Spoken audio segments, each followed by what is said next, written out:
And welcome back to Southern Wealth. I hope you're having a very good weekend. The sun is shining over here, temperature is warm, but I did want to come and make a few videos for you guys today. If you do enjoy my content, please consider dropping that like and subscribe. It greatly helps the channel, so thank you very much. The growth has been very good so far, so I really appreciate all of your support. Now, Binance and the recent news on the top executives leaving the exchange, of course, it doesn't bode well in terms of news. And basically, Binance has had now issues in China, the US, and in the European Union in certain countries as well. And even in the UK, there are some rumors that maybe they will not get too far with that regulator as well. Now, what does that mean? Am I here in favor of Binance? Am I against Binance? To be honest, neither of them. So I don't know. I cannot judge if they did anything wrong. I cannot judge if they're being persecuted.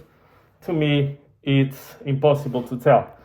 The point is, it did give me an idea to discuss in some of these very boring consolidation periods typical of the recovery year, that the crypto market can become like watching paint dry. So it's good to go through some of the key tips in terms of security, at least according to me.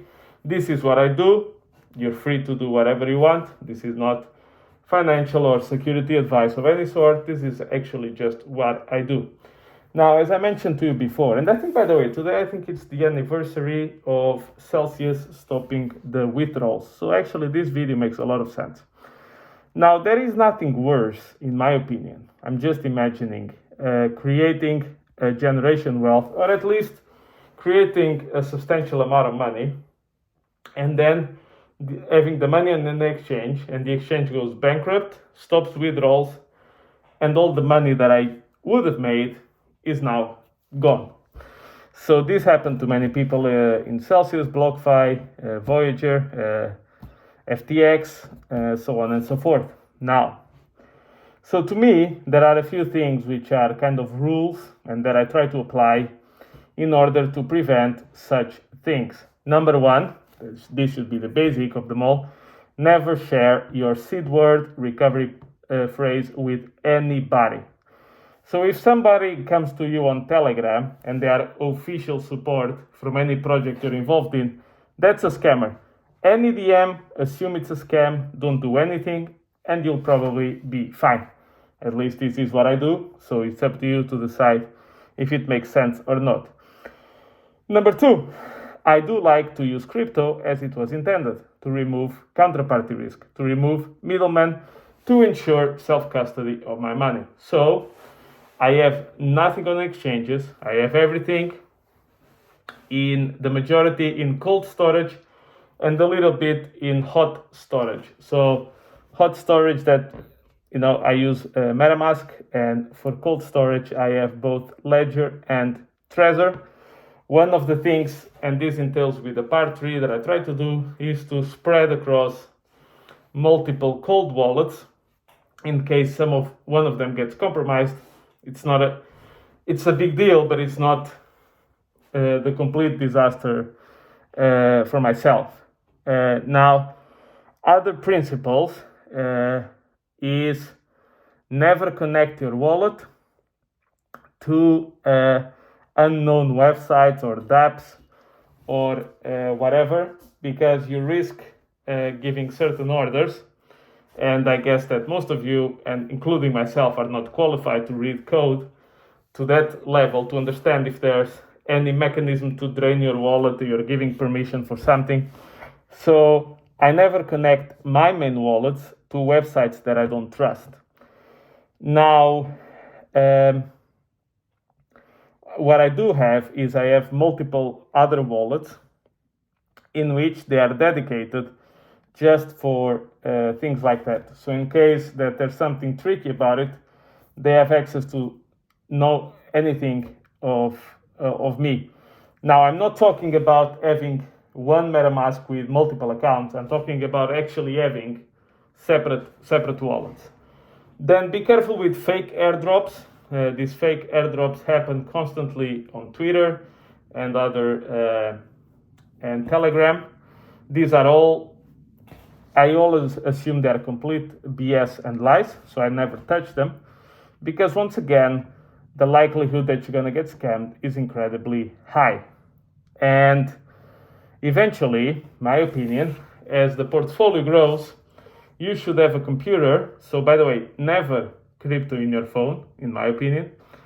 And you should have a separate device, a separate computer that you use exclusively for crypto. You don't download PDFs, you don't go to other websites other than related with crypto. You don't do any of that. So basically, in theory, as your portfolio grows, your level of security should also grow. Makes sense, right? If you have $50,000, maybe you have it all in one bank. If you have 50 million, well, then you need to start thinking about other things, right? So it's same principle.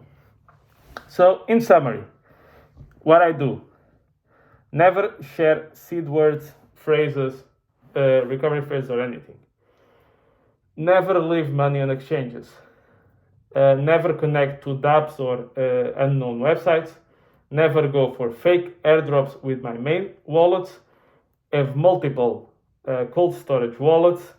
Eventually, get a device, meaning a computer, only for crypto and not to be used on anything else. Just to go to a few websites, and that's it.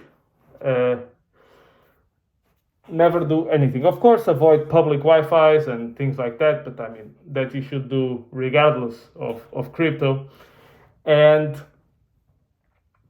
what else? Yeah, be careful also on Telegrams and on all DMs are scams. And finally, I would say the really most importantly is to be aware of not fake, but unreliable staking programs from exchanges. I know you give me this amount and then you get this amount plus interest, because again, you become an unsecured creditor, which means in the long list of people to be paid, you come here at last, okay? I know this is not the most interesting of topics, but it's such a shame. You'd be surprised how many people finally get there and then blow it all off in a stupid fake airdrop or things like that. I mean, it's really mesmerizing, and I mean, I think I would probably go to a mental hospital if if you actually finally do very well and your money is gone because of something stupid like that. Once again, not financial advice, not security advice. This is what I do. If you think it makes sense, go ahead. If you think it makes no sense, don't go ahead. So it's up to you. You make your own mind. So thank you thanks a lot, guys, and I'll catch you in the next one.